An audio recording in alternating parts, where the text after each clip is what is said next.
Lewis Hamilton has found an unlikely ally in his battle with the FIA's Mohammed Ben Sulayem over the new approach to jewels. The new FIA president says drivers like Hamilton, who publicly disagree with the removal of body jewelry, including rings and piercings, will have to comply or face severe penalties.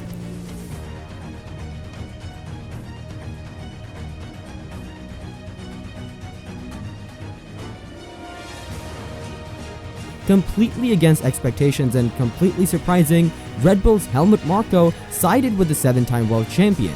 The 78-year-old Austrian told, "I think they've gone too far. This should be a personal decision of the drivers. I can remember how long Hamilton has been in F1.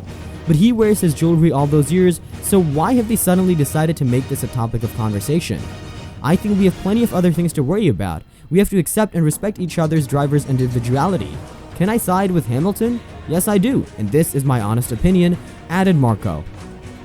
F1 bosses are reportedly considering an attempt to pull away from the FIA as the soap about jewelry with Lewis Hamilton continues. There are growing frustrations over the FIA's running of the sport, and the feud with Hamilton has been just one of the few examples where drivers have shared their discontent. The ban on jewelry in F1 cars has been in place in 2005, but while leniency has allowed Hamilton to continue wearing it, new FIA race director Niels Wittig has insisted he obeys the rules. Last month, the 7-time world champion was handed a 2-race notice to remove the nose piercing he claims is welded. The Mercedes ace could face punishment, including a hefty fine, if it's still on show for this weekend's Monaco Grand Prix. But BBC's F1 chief Andrew Benson has revealed figures are growing dissatisfied with the FIA's running of the sport, and attempts are being made to push them to one side. He told, "There is widespread dissatisfaction amongst a lot of people in Formula 1 at the way the FIA is conducting itself on a number of different levels. F1 are actively looking behind the scenes at ways they can sideline the FIA from running the Formula 1 in any practical way.